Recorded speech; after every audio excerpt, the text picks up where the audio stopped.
I'm Geoff Nemnich. And I'm Rick Paillet.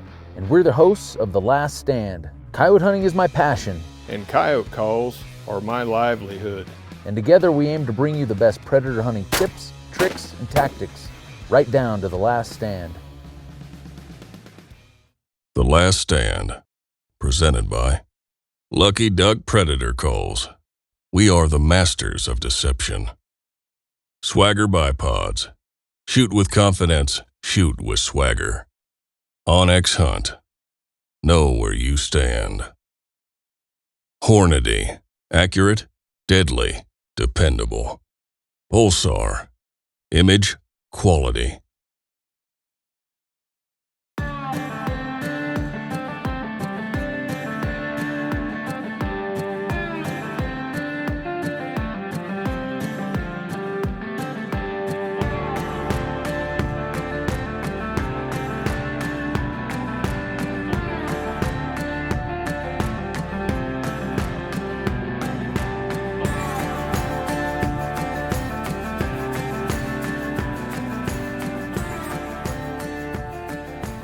Hey guys, welcome back to The Last Stand. It's our last night in Kansas. And we're dragging. Yeah, this is it. You guys get out of here. We used to think we were young and tough, but pulling 3/4 nighters, thermal hunting and sleeping a little bit, and then killing raccoons during the day.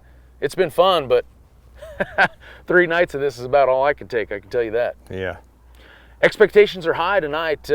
Out of the 3 nights that we've been here hunting, this is by far the best weather, at least if you looked at an app and said, oh, that's the night, right? Yep. Not supposed to be a lot of wind. It's going to be a little colder. Things are drying up a little bit so we can get access into some stuff that we didn't have, the previous 2 nights. So, I don't know. Other than the full moon, we're gonna hide, do the best we can to stay in the shadow so the coyotes don't see us. But hey, I'm excited. I'm ready.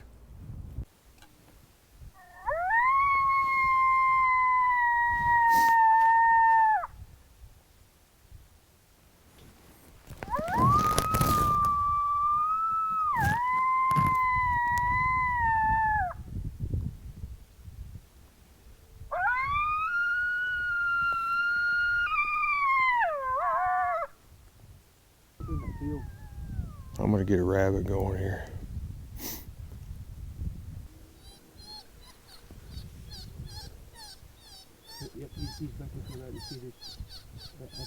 Yep. He's quite a ways out there though.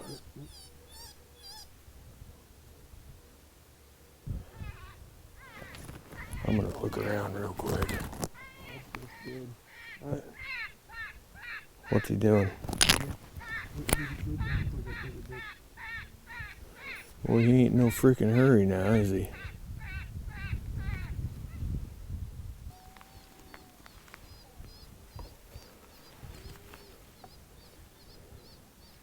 Uh-oh.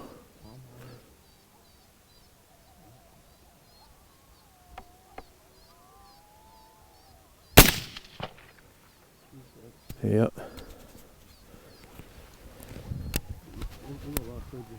Yeah. Where the f*** did he go?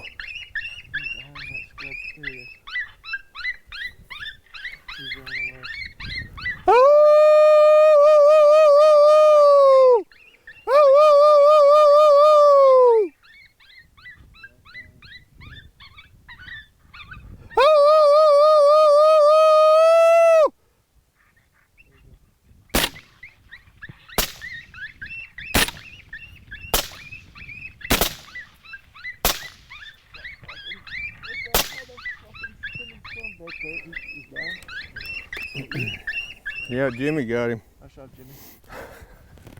Where'd this other one come from? He just was leaving, I think, after the shot. I turned pup on and he just went shooting across there. Hopefully Jimmy's got an idea where he's at way the f*** out. Who hit him? Somebody hit him on the first shot, it sounded like. Right. Yeah. Rick hit him and then yeah. He was spinning. I think it's. Yeah. Who shot the first one? I did. What kind of guest do we have with us tonight? Well, next, You're just hogging them. now I'm gonna. That's how he really feels about you, Jimmy. Doesn't even give you the first coyote of the night.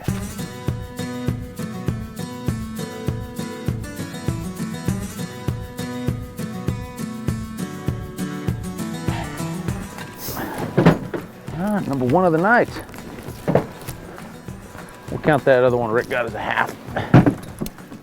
So I'm sure everybody watching has questions about our setups and how we're approaching the night hunt compared to a day hunt. Do you specifically do anything different? Does it seem like in your approach to making stands, time on stand, sound sequences, anything different that you do? I like to howl way more than I normally do, just to get more to answer back. So then because I'm making mental notes. Oh yeah, that's on west of Dad's. That's on Uncle Randy. You know what I mean? And then from that spot go to where we were hearing them howling. That's one thing I do different.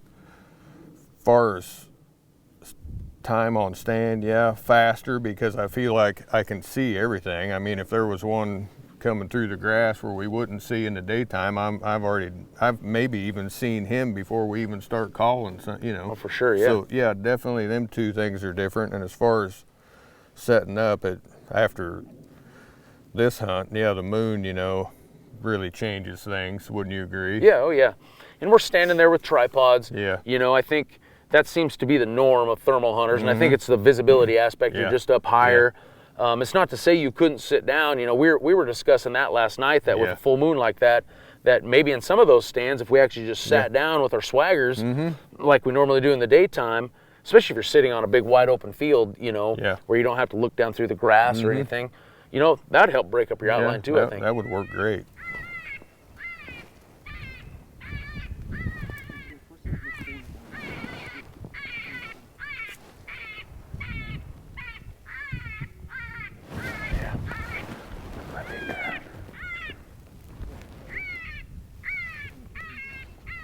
Coyote coming from the far end.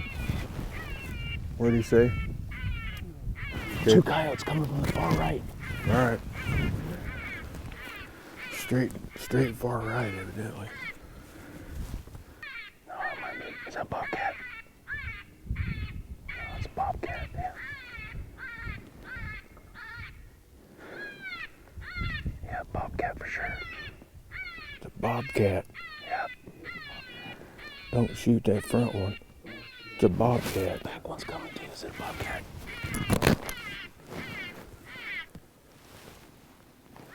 God dang it. That was pretty sweet, man. Bobcats come from way across that field. 600 yards across that field. He's back out. Oh, he's good.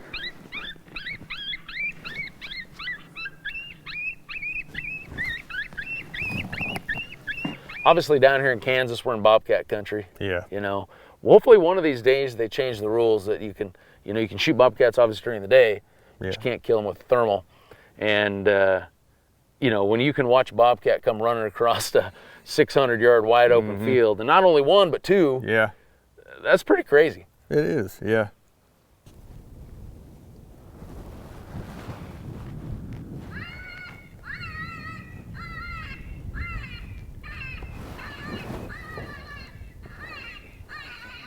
What?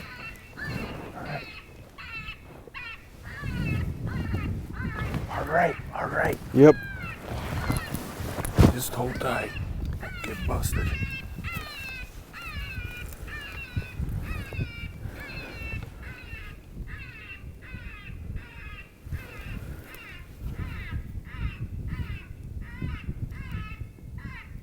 Another Bobcat? It's another Bobcat.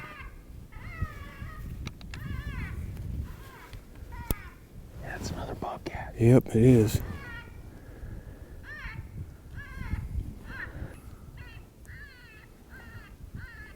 Gig's up. You're lucky it's night, little buddy. Scattered. He peed a little.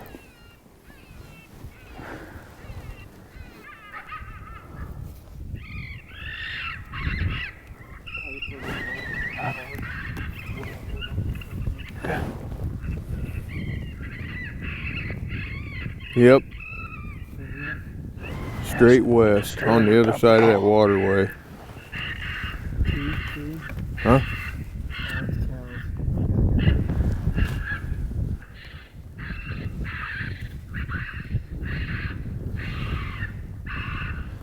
Jimmy, it's only like 100 yards across the waterway to the left.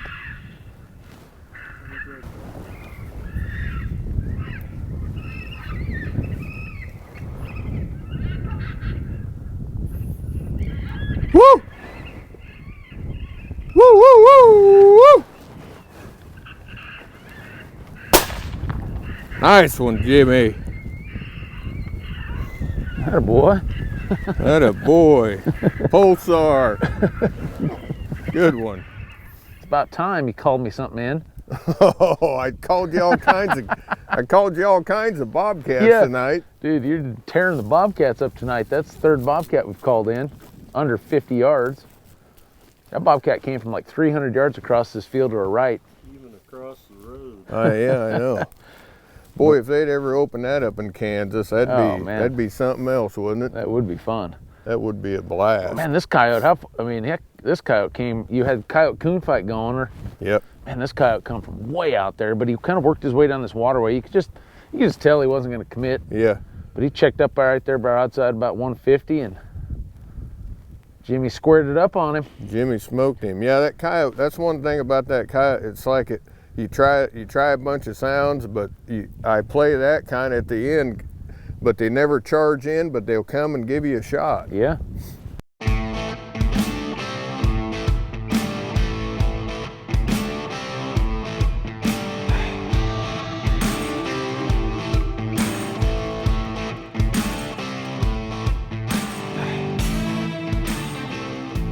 Well, we're pushing the limit, man. It's like 2:30 in the morning. Yep. You know, we haven't had the best of luck tonight, but you got one more spot. Spot we killed the coyote on, probably to end dang near the hunt last year. It was the last stand last year. You're right, it was. Well. Yep. It was, and it's just a little pocket. We kind of, you know, it seems like a lot of the stands are like that, you know. It seems great to get in the corner of a tree, like where the field wraps around, and you kind of get to where they can come across the corner to you or come across the field. But it seems like that works pretty good to get set up like that. And the thing is, though, you got to kind of guard right down the tree line, right into the corner. Yeah, because they do pop up right there. And they got you, whoever's doing that, you about can't fart around and look around at all. Otherwise, you're gonna. Oh, there he is. Well, that's what happened on this one. We were kind of scanning out, and pretty soon Jimmy was over on the right. And for most of the night, I had been on the right just as a lefty, but just that stand didn't work out that way. But anyway, I swung around and kind of threw Jimmy. I see this guy running. I mean, it couldn't have been 50 yards. So I kind of jump up and kind of throw my tripod in front of Jimmy so I could get a shot off. And you know, luckily we were able to hit the record button for at least a few seconds. And the coyote kind of stopped out there. I thought it was way further than it was. Look, I just held it right on him, but he ended up being about 130 yards, but put one right behind the shoulder, and he was done. Well, if we ever figure this out, we'll be rich, right? yeah, that would be for sure. We were pretty pumped tonight, thinking that this was going to be the night. And you know, first stand, double comes running in, you whack them both, and I'm thinking, wow, you know, very next stand we call them that pair of Bobcats. Very next stand after that, we had some coyotes show up, but they unfortunately downwind. But you know, as is coyote hunting, you know, we went about 6-7 stands in a row without seeing anything. Before we know it, it's midnight, and we're half asleep. I'm like, I can do this good in the daytime. You know, but we grounded out. We ended up killing a couple coyotes right towards the end to kind of hopefully finish out the episode for you guys. But hopefully you've enjoyed it. It's been fun. You know, the thermal stuff's different for me, and obviously it's the first time you're getting out too for the season. My first time for the season. But we'll get after it now, you know, for the next couple months and kind of help, you know, thin out some of these coyotes here for the last half of the season. But you know, hope you guys enjoyed it.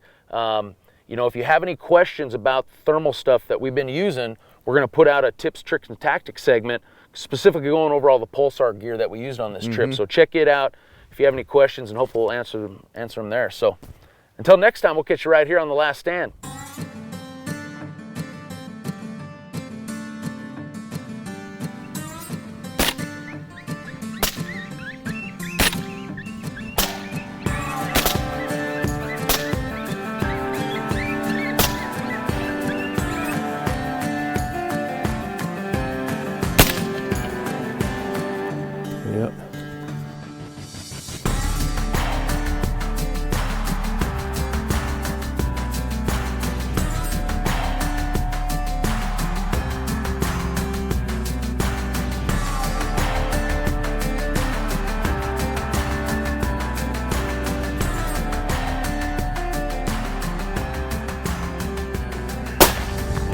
Nice one, Jimmy.